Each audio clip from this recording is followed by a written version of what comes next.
वैसे अम्मा एक बात है, बच्चों के आने से टाइम का पता ही नहीं चला, ऐसे गुजर गया। मैं तो सोच रही हूँ कि इसी तरह बहुत सारे बच्चे आ जाएंगे ना, तो फिर पैसे भी अच्छे आने शुरू हो जाएंगे। इंशाल्लाह इंशाल्लाह, अल्लाह तुम्हें बहुत नवाजेगा, अल्लाह तुम्हें बहुत तरक्की देगा इंशाल्लाह। आमीन आमीन आमीन। ये क्या सुन रहा हूं मैं? घर में ट्यूशन पढ़ानी शुरू कर दी है तुमने? जी, और इंशाल्लाह आगे मेरा जॉब का भी इरादा है। अच्छा, और भला किसकी इजाजत से तुमने ट्यूशन पढ़ानी शुरू की है? मेरी इजाजत से। गुल को मेरे अलावा किसी से इजाजत लेने की जरूरत नहीं है। बहुत अच्छे अम्मा, बहुत अच्छे। आप ही खराब कर रही हैं इसे। ये सारी खुद मुख्तार औरतों वाली बीमारियां हैं ना, ये आ गई हैं इसके अंदर। तो और क्या करें नूमी भाई, कब तक हम इसी तरह गुजारा करते रहेंगे, और कब तक यूं इसी तरह हम आपके हाथों को देखते रहेंगे? वो तो कौन से फाके चल रहे हैं इस घर में, जरा मुझे भी तो पता चले।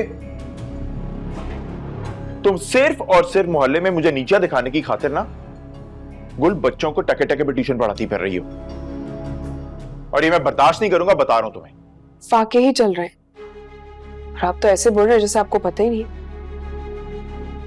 ना पीने के लिए दूध मिलता है, ना खाने के लिए फल मिलता है, और तो और फ्रिज में भी ताला लगा रहता है, और किससे जाकर बोले? सब कुछ आता है इस घर में, लेकिन तुम लोगों को ना नाशुक्री की आदत पड़ चुकी है गुल। और ठीक ही कहते हैं नफीस, तुम खुद को ना कोई बहुत ही ऊंची चीज समझने लग गई हो। तो फिर ठीक है, मैं वही कर रही हूँ जो मुझे ठीक लग रहा है। अच्छा, ये बात है। तो ठीक है फिर, मेरी भी एक बात जरा कान खोल के सुन लो तुम गुल। मेरे घर में ना तो तुम मेरी इजाजत के बगैर किसी को ट्यूशन पढ़ाओगी, और ना ही जॉब करोगी। आ गई बात समझ में? आपका घर,